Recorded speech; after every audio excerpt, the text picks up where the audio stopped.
welcome to this edition of the Beacon Hill Report. I'm Jim Marshall of the New Bedford Cable Network, and joining us for this edition of the program is Tony Cabral, our representative from New Bedford, South End mostly, and down along the waterfront, downtown. And West End, most of West End. Yeah. As I've said, he's the only representative that represents just New Bedford. That's right. Everybody else has a town attached to them, but you are the only New Bedford rep. Thanks for joining us on short notice. I know it's a tremendously busy time. Thank you, Jim. It's nice to have this opportunity to be here with you today and talk a little bit about the state issue. of emergency around COVID-19. The coronavirus, obviously, it's been around for a few weeks. But right now, tell us what it's just the atmosphere at the State House right now. The State House is closed to the public. I know that. Oh, the State House is closed to the public as of this week. Last week was we had a skeleton crew on most offices.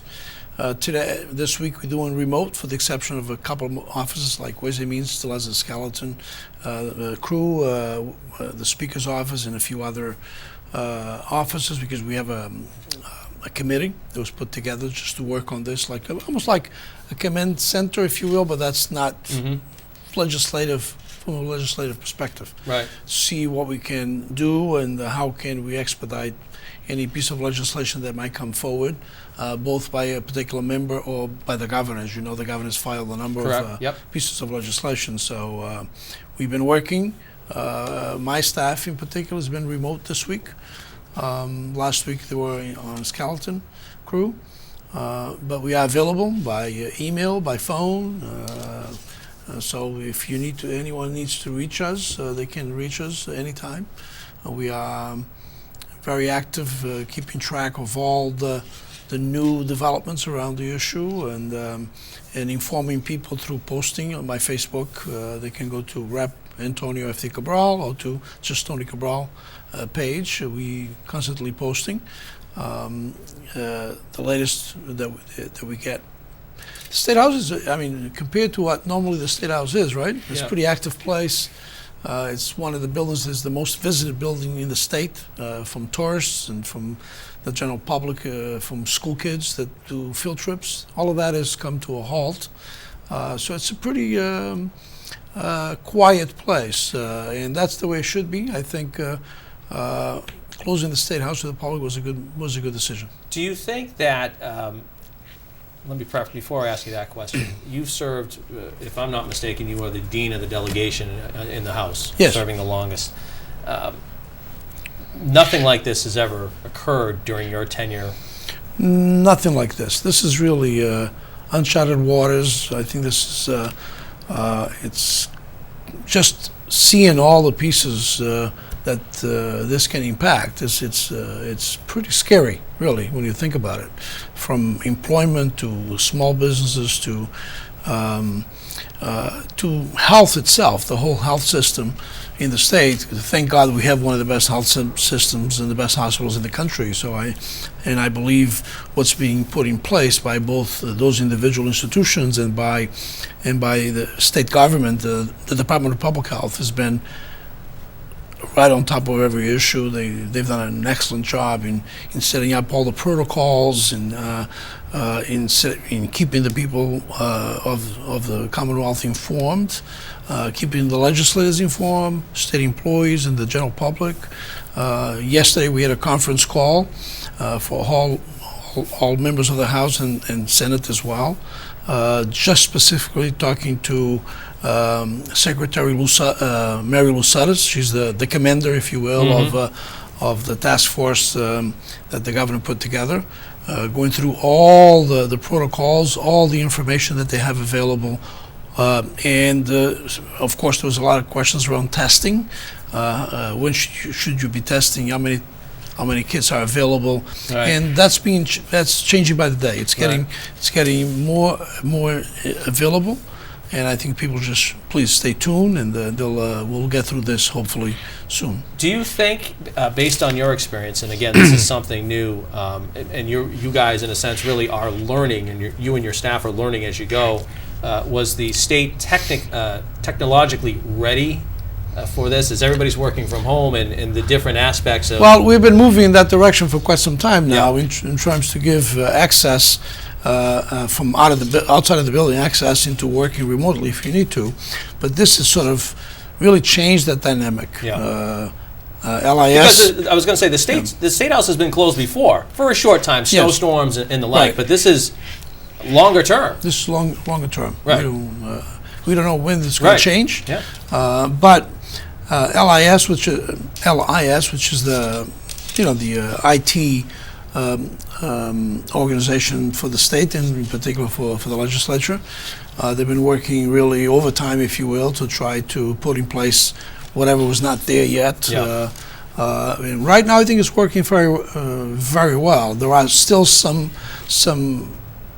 technical issues that need to be resolved to access certain files that you can't from the outside, that are important sometimes for a particular staff person to work on or to have access to. That's being worked on. I believe in the next few days that will be resolved. It's not an emergency to resolve those, but I think it would be important to get those done going forward. During this state of emergency or any other occasion, then we are ready to go, and also with all the access that we need, and that's important in order for us to stay productive. I mean, state employees itself, those that are non-essential, have been asked to work remotely as well, and that's being implemented and being changed every day. More and more folks are working remotely, and I think that's good, because the whole issue here, as we all know, what we have heard time and time again, is about social distancing, right? Which is why when you look at us as you're watching the show, we're a little farther than we're about 6 feet. We're about 6 feet. We're not too, we're pretty close to it. Yeah, pretty close to it. But so I think it's important for people really to hear that advice. I mean, that's we individually can really have an impact on this pandemic, right? And how can we as individuals have an impact to either flatten that curve and slow down the transmission, is by us individually following what the experts are telling us, which is, first and foremost, stay home if you don't have to go anywhere. If it's an emergency, or if you need to go to the grocery store or a pharmacy, great. But primarily stay home. Even home, you should have some kind of a social distancing home as well. And this is not a time to be socializing with friends, because sometimes people think, well, everybody is home, let's socialize. Also with the kids, right? The kids also need to stay home. They are home. The schools are closed. Yep. There is no sleepover parties, right? Yep. I think as long as everybody understands that, that's how we as individuals can really have a significant impact on changing the dynamics of this pandemic. I think it's important for people that are watching the program now to know too, in a sense, I mean, state government is still working. Still working. As we tape this program right now, you mentioned you've got a 3:45 conference call with Senate Ways and Means, and I'm obviously House Ways and Means. I'm sorry. Are you promoting me already? So that is something that, I mean, you are still doing the job, obviously, but it's just a different sort of aspect or a different way of doing the job. But I mean, people can still pay bills and do what they have to do online, as you were mentioning too. That the state has really been doing this for a while now, but it's actually more intense, I guess, than ever before. More intense, and I think this will be if there is a positive that comes out of this state of emergency, will be actually, it will test everybody's ability and every IT ability, right? Yeah. Information technology ability to really work remotely and access the various state services or city services in a way that we don't all have to walk into a building to do it. I think that would be a positive outcome if there is one, obviously. But I mean, the state is working, is open for business, just like the city is, and in all government offices and federal offices as well. We in the legislature, we are working very closely with the governor to pass additional legislation to help. And let's talk about that too, because I know that there are a number of bills for workers and municipalities. As we go on the air right now, you mentioned earlier today that there was legislation passed. There's legislation passed both in the House and the Senate already today, and is waiting the governor's signature, which we know the governor's going to sign it, to eliminate the 1 week waiting period for those who are unemployed, because we know that's going to have unemployment is going to increase just because of the nature of businesses being closed. You're going to have to be continue to get your not your full paycheck. Unemployment is not your full paycheck, but lots of folks will be laid off, most likely temporarily, and it was important to get this done. So there is no waiting period as of, and I believe the governor is going to sign that bill today. So when you apply online or by phone, they're going to expedite that, so you don't have to lose a week's pay, and that's important. Also, the governor, the state has set aside, it's going to set aside and create a $10 million fund for small businesses, and that includes nonprofits, organizations that are not for profit, right? In addition to small businesses, to access interest-free loan. And that's what they're talking about. I'm talking about the state level. Yep. The federal level will be other ability. The Other federal options, yeah. other options. And right now we're talking about potentially, if you access a loan without interest right now, it can be up to $75,000 loan, and you don't have to stop paying back that loan for the next 6 months. So that's what the parameters that they're discussing right now. I think that's great. I think our small business need to be protected. The majority of our jobs are through small businesses. We have folks, be a restaurant or be any other type of small business, that have utility bills to pay, have mortgages, have all kinds of they employ people as well. So we need to make sure they are healthy going forward, so we don't have a long-term impact on them, and at the same time not having a long-term impact on our economy in the state. One of the things we are talking, by the way, with State Representative Tony Cabral here from New Bedford, as we talk about the coronavirus and the legislative response and what's going on Beacon Hill right now, and there's lots going on right now. One of the things you and I were talking about off camera, which I think is interesting, is a lot of these issues that you've talked about, or that we're going to talk about, are things that you deal with on a lot during the year or over the years, Right. but the issue that you're dealing with now is it's all at once. That's And right. all these bills are coming in, and they're so important to so many people. The business of Beacon Hill, obviously, the budget process is ongoing right now. Yes. Is that impacted right now by the situation that we're dealing with? Yeah, it is. It is. But we hope we stay on course, because we have to have a balanced budget passed by the beginning of the next fiscal year, which will be July 1st. The impact has been, it's been a big impact, just the way we interact. For example, I mentioned that I have a conference call with Ways and Means today at 3:45, because originally that was supposed to be in-person meeting, to talk about the priorities for my district, to discuss the budget with the chairman of Ways and Means, the upcoming budget for 2021. So all of those have been sort of changed to remote, either the phone or video, and so that in itself changes the dynamics of the conversation, right? Right. I know you can do it by phone. We have to do it by phone this time, but nothing like an in-person meeting. That changes the dynamics of that meeting. Is very different. Do the and very priorities? important. Do the priorities of the budget, your priorities, do they change now because of the pandemic that we're dealing with now? And I guess we're looking at money, because you're dealing with stuff right now, not you, but obviously the body's dealing with stuff right now that requires funding. And which, does that offset funding that has been used for other things or earmarked for other things? Or? Well, I think right now we have a very healthy rainy day fund. Okay. We have over $3 billion on that fund. Obviously, if this lasts longer than what people are anticipating, those $3 billion can go very quickly, right? And obviously, we have to set aside and create priorities around the coronavirus issue, like we have done already. We passed also a $15 million sub budget last week. $5 million of that is going to go for be sent to the local Board of Healths. Actually, Secretary Sutters, or Commander Sutters as she's being called now, already announced yesterday that they're going to send out $5 million.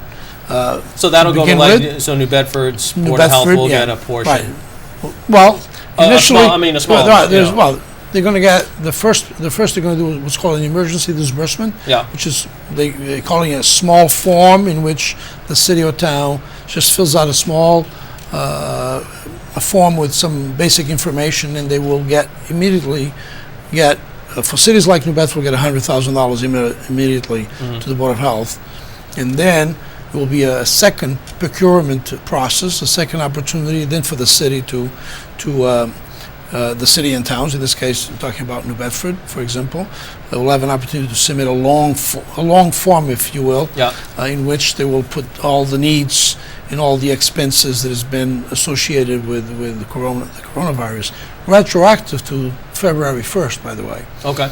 So that will be good. Then New Bedford will have an opportunity to receive additional funds for the Board of Health in the programs that are being done through there. That's another pot of money, like the one we already set aside for a small business, right? And that's important to get the revenue there, so we can implement, so the local communities can implement the various protocols that they've been establishing. There is cost associated with that, Yep. so we understand that. So we'll be in some areas we'll have to make sure that there's enough funding for those things that are very important around the pandemic of coronavirus, and but there are other priorities that we'll have to continue. Like Chapter 70 is a priority for all of us, and that's important for our public schools and for our kids. Education and others. But obviously, I think top priority is should be first. Any issue related or any funding related to the coronavirus. So we've got the Board of Health, you've done small business. What are some of the other pieces of legislation right now that and unemployment you passed? What are some of the other things you're looking at? Well, there are a series of bills which right now are being proposed. Yep. Another one which I think we're going to get it done either this week or next week. One that creates flexibility for local communities around town meetings, around quorums of meetings, how you can do a public meeting without being public. Municipal meetings and what have you. Right. Yep. So you don't violate the open meeting law. There will be some changes specifically related to this emergency. It will not be a permanent change. And people don't think of that either, right, but that's a right. huge issue, because I know that here in New Bedford, as you know, I mean, at this moment, the council meetings, actually all committee meetings are canceled till the end of the month. Right. I think the full council has a meeting at the end of the month, will still go on, and it'll be, we're going to live stream it here, but everything else is canceled. And as you said, it's because they don't want the meetings to be open, the public in. You want to... Right. Although they have to be open. They'll have to be open, but we have to do something different, like Right. you said, streaming. Right. But at the same time, if it's a public meeting around, let's say, the zoning board or any other commission or committee that the city has, that have to make decisions, and how does the public can participate on those. Because the other issue, and it's kind of like what you guys are dealing with too, is you don't want more than 25 people in a room. Right. In right. a lot of cases right I now, would say, I know the federal government's down to 10. I would say let's use 10. Let's use Yeah. the federal government standard. I know the governor said 25 initially. He hasn't changed that.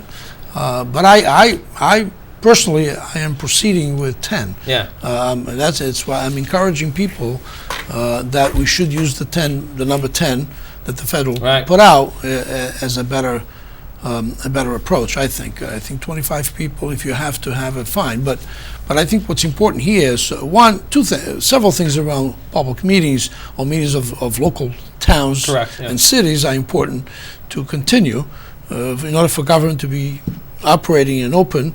But it's also important to keep the public access to the residents of that community to not only observe the meeting but be able to participate if that's a meeting that requires participation from the general public. And that's the kind of technology that we have to really put in place. And I think the technology is there. It's just a matter of giving some time to the city and town to install it and get it operational. And you were telling me off camera that your sessions right now, or the past couple, because we get copies and we broadcast them here, have been informal, which are fine. Yes. Unless somebody requests a formal session. Right. If somebody was to doubt the quorum, then the Correct. the session would not be able to go forward. But the session now, it's going to be streamed. Even informal sessions they're going to begin to stream those. Right, like I said, and we get them sent from the State Right. House here to us, and we Right. broadcast them to the Like public. the full formals are streamed, Yes. but Now the informal ones the are. informals are also streamed. They will continue to be streamed. Not only now, in this case, they will continue to be streamed going forward. Do you anticipate, and maybe you can't because nobody can really anticipate, as you're doing this, I mean, there are going to be other issues that are going to pop up, and kind of like you were saying, we've never dealt with this before, but there are going to be other bills and legislation that you're going to have to sort of settle immediately right off the bat that you probably, do you foresee anything off the top right now that you're sitting there going, I know a month down the road we're going to have to deal with this? Well, I mean, there are a number of other proposals from members of the House and Senate, not just from the governor, around various issues from health care to child care to other issues that might be, for example, how Mass Health is going to handle some of That's a good point, the issues around someone. We already established that, by the way, by executive order. Has been established that any insurance company and any healthcare provider cannot charge any co-payments or or deductibles Yep. specifically around the coronavirus issue. So that's important to establish that. That's been established, and I believe the federal government also is moving in that direction, if not yet. From Medicare. From Medicare. And there are talk, even at the state level, of providing some kind of funding for families overall, not just those who are low income, but families, working families as well. Just like we are hearing now from the federal government, potentially a big Right. package, not only for small business and the airline industries and a bunch of other companies, but also for families. And I think we ought to concentrate. I think let's have the federal act on that first. Right. But I'm certainly ready and to support if the feds don't go far enough, the federal government doesn't go far enough, that maybe, depending on the fiscal condition of the state, that perhaps we can also step in and provide some direct assistance to individuals and families. Interesting to note, too, that we don't think, but obviously with this going on and the restrictions in business, whatever, I mean, state revenue is going down. That's right. And, I mean, it's a big unknown. You don't know what the impact's going to be right now. The House has already proposed its budget for next year, and I'm just wondering, does it change the budget because you don't know what the revenues are going to be? Well, I mean, we might need to change the budget. We might need to postpone the actual debate Okay. of the budget. Right now, normally we've been debating on the House. We've been debating usually the last week of April. Right. Right now, it's still scheduled. Still scheduled, for right. that week. Yeah. But I'm hoping that actually we change that into sometime in May. So we'll have a better sense of the revenues that the state continues to receive or not receive. Correct. So then we can better make a better judgment on the budget itself and how we're going to fund all the needs that we have. Number one, the need around COVID-19, and then all the other needs that we normally provide and support for communities, for families, for individuals, for school systems, for police and fire, you name it, right? The state plays a big role in terms of helping communities meet the needs of its residents. I'm hoping we'll see. I mean, let's wait and see. But I think if we were to debate in May, we might have a better sense of the revenues. We're going to lose revenues, as we know. When you close restaurants and you close bars and you close a bunch of other types of small businesses, that in itself will impact sales tax revenue, right? Yeah. When people get laid off because of their business might be closed for the next 3 weeks or 4 months or a month or two, we lose income tax, right? Right. Yeah. So it's important for us to have a good sense of where we are fiscally and pass the budget accordingly. To begin with, I think we were being conservative in estimating the revenue for the next fiscal year. Yeah. Right now we were building the state budget, at least on the House side. I can't speak for the Senate.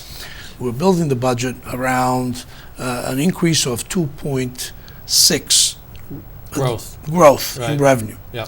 That's very, very wise, I think, and very prudent. It's very conservative, if you will, because up until February, actually that growth was almost 5%. It was around 4.9% growth, right? So it actually might So even out. I mean, it might be the 2.6 when all is said and done. absolutely, and we might need even to change the revenue growth.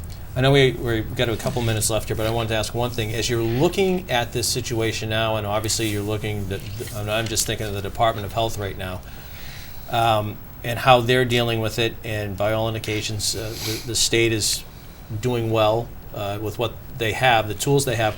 But as a legislator, do you see, budget-wise, legislative-wise, do they need things right now that weren't thought of before we're dealing with this? Do they need more money for particular things, or more policy-wise to help them deal with the We might need to do that. We're waiting for the governor to assess, and DPH. I mean, DPH is doing a fantastic job. It's a great department. In the past, they needed more resources, and hopefully we can add those resources to DPH, the Department of Public Health, because they also coordinate with all the local boards of health, making sure that everybody's following the directives coming from the state. To emphasize here, we might need to look again, and perhaps they need more revenue. They need more a budget specifically oriented around these issues that are coming up around the state of emergency around the COVID-19. But I just want to emphasize that people should listen carefully and please follow the directives that are coming from good sources, from your state, from your city, from your federal government. But in particular, DPH, listen, I mean, they know what they're doing. They're doing a fabulous job. I know sometimes in the age of Facebook and any other tools that are out there are lots of misinformation. Ignore the misinformation, please. Follow carefully all the good sources of information. Listen to the state and the DPH. I think it's a good guide for us to go by. Again, please stay home if you don't have to go out. Social distancing, okay, and stay safe. Stay safe, and we'll, if we need to, we'll come back again. I was just going to say, there's a lot going on, I know. And lots going on. This keeps changing every day, every week. We'll be in touch, I know. So we'll be in touch. Dana's been great, so if something comes up, let me know, and we can get it on. Thank you. But thank you for coming in. I appreciate it. Thank you. Lots of covered here. Yes. So. That's going to do it for this edition of the Beacon Hill Report. State Representative Tony Cabral, my guest, and I appreciate him coming in, like I said, on short notice to talk about this issue. Thank you for watching, and we'll see you again soon.